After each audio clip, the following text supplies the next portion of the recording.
Son, control thyself. A Stoic parable. Part 1. The world didn't end the night the Wade building collapsed, but for Brad Wade, it might as well have. 40 stories of glass and ambition crumbled into the streets of Manhattan, burying hopes, breaking lives. Some called it an accident. Others called it sabotage. Brad didn't call it anything. Words wouldn't lift the ruins. Words wouldn't heal a city. So he didn't speak much anymore. Instead, he worked, rebuilding, not just with cranes and concrete, but with the one thing harder to shape, character. In a quiet, half-finished skyscraper overlooking the rubble, Brad met Marcus Kane. A young man pulled from the chaos, angry at the world, convinced he could fix it with his fists. Brad saw himself in the boy, all flame, no foundation. One evening, as the cold wind rattled the scaffolding, Brad placed an old, battered book on the table between them. Meditations by Marcus Aurelius. Marcus barely glanced at it. "I don't need a book to tell me how to fight," he muttered. Brad didn't argue. He never argued anymore. He only said, "Son, control thyself." Marcus laughed, shook his head. "What does that even mean?" Brad leaned forward, his eyes clear and unblinking. "It means if you can't master what's inside you, you'll never master anything outside of you. Not this city, not your enemies, not even your own life." The next morning, Marcus found a note. "Leave the tools, leave the training, walk the city. No protection, no favors, no name. Face everything. Fight nothing unless you must. Return only when you understand what I said." Marcus folded the note, stuffed it in his pocket, and walked into the roaring, indifferent veins of New York. Chapter 1. Fire in Harlem. The first real test came fast. In Harlem, Marcus saw it happen. A man yanked a woman's purse on the corner of 125th Street. She screamed. He ran. Instinct screamed louder.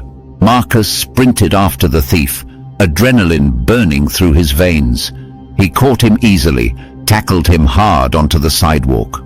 The man punched, kicked, bit, a desperate animal. Marcus, fueled by rage, returned every blow twice as hard. When it was over, Marcus stood over the man, panting, victorious. But something was wrong.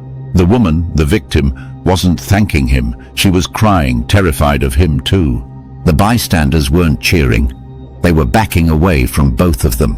In that moment, Marcus understood. Violence might win the fight, but it rarely wins the day. He wiped the blood from his knuckles, walked away, and heard Brad's voice haunting him. "Son, control thyself." Chapter 2. Greed on Wall Street. South of the chaos, where the streets narrowed and the buildings sharpened into glass knives, Marcus wandered into a world even more vicious: money. He met a man outside the New York Stock Exchange, young, polished, smiling like he knew the future. "You've got the look," the man said. "The hunger. You don't need to fight on the streets. Come inside, play the game, crush them legally, get rich, control everything." It was so tempting. In that mirror-windowed world, control didn't come through fists, but through contracts, mergers, hostile takeovers. No broken bones, just broken lives. Marcus took the man's business card, stared at it under the cold neon lights. He could see his future there, slick, powerful, empty. He tore the card in half and let the pieces scatter in the wind. Power without principle was just another kind of slavery. Brad's words again. "Son, control thyself." Chapter 3. Fear in the Underground.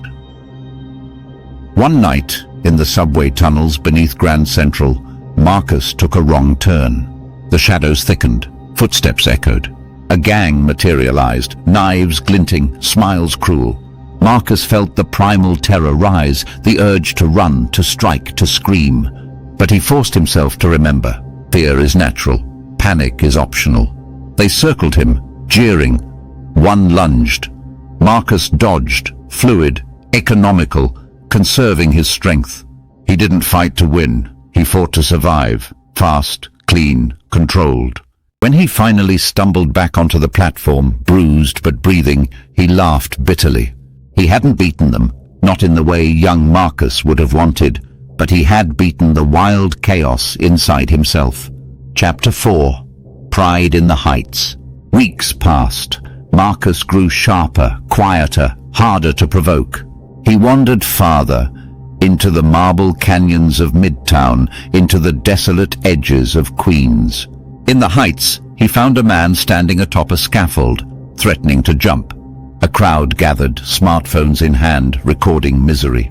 The police shouted through a bullhorn.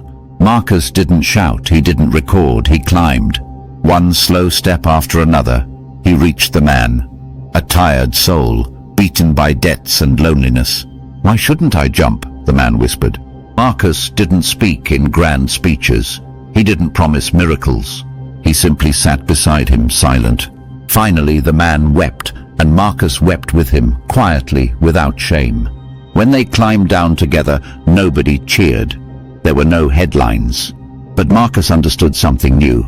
Pride would have made it about saving him. Control made it about being there.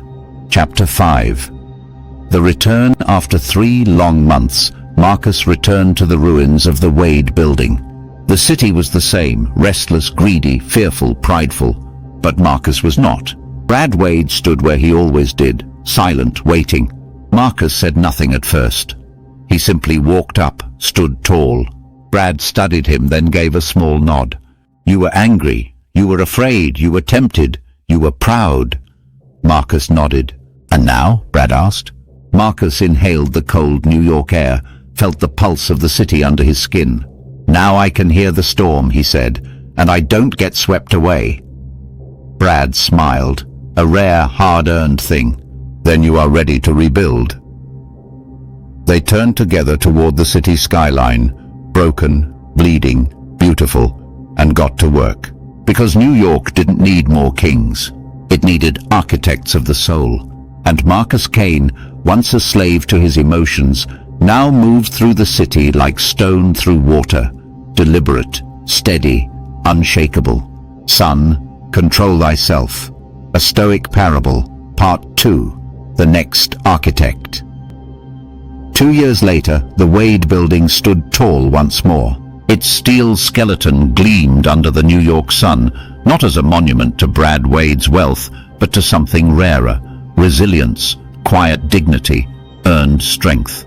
Inside, Brad's role had shifted. He no longer needed to oversee every beam, every bolt.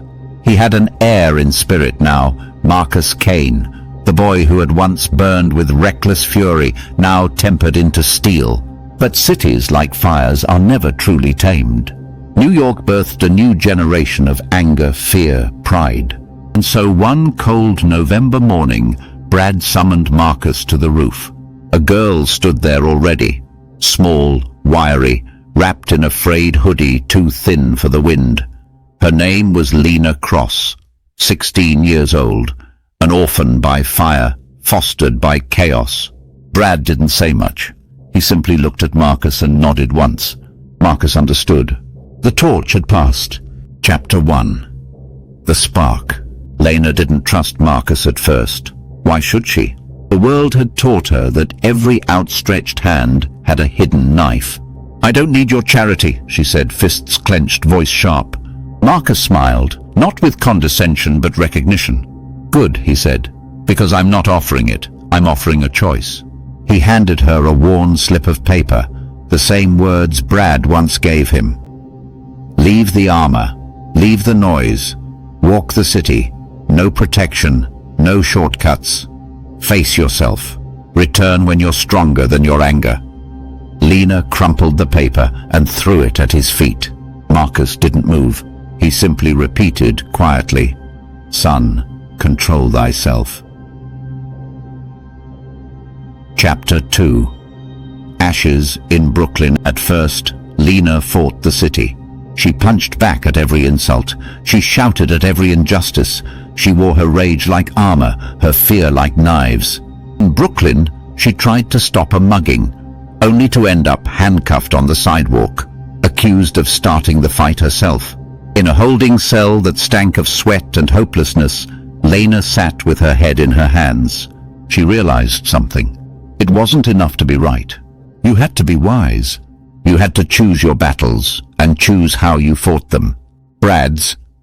Marcus's lesson began to bleed into her bones. Control thyself. Chapter 3. Silver Tongues and Rotten Deals. In Midtown, Lena brushed up against a different kind of predator, polished executives offering scholarships, internships, golden promises. You've got potential, they said. We can make you a star. All she had to do was smile, nod, play the game. For a moment, she almost gave in. She imagined herself on magazine covers, praised by people who once ignored her. But she saw it for what it was, a gilded leash. Lena walked out of the boardroom with nothing but her pride intact. And for the first time, it felt like enough. Chapter 4. Fear in the Dark. One December night, Lena was cornered in the West Village. 3 men, shadows, blades. Her hands trembled, her breath came fast. The old Lena would have lashed out wildly, reckless. Instead, she centered herself. Fear is natural. Panic is optional. She moved like water, dodging, deflecting, not escalating. When she ran, she didn't run from fear. She ran with discipline. She escaped without bloodshed. In a back alley, bent over and gasping for air, she laughed. She hadn't conquered the world. She had conquered herself. Chapter 5. The Legacy.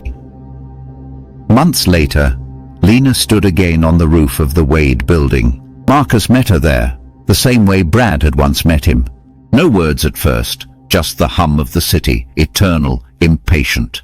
Finally, Marcus said, "Did you find what you needed?" Lena, her eyes clear, her shoulders steady, nodded. "I didn't find what I needed," she said. "I found what I am." Marcus smiled, rare and real. He placed a battered copy of Meditations into her hand. "Now," he said, "you build." Lena turned her face toward the New York skyline. It was broken, chaotic, alive, just like her. But now she was a part of its future. A quiet architect, shaping it not with fists or noise, but with unshakable will. Because once you conquer yourself, no city, no empire, no storm can ever truly conquer you again. If you enjoyed this story, like, subscribe and share.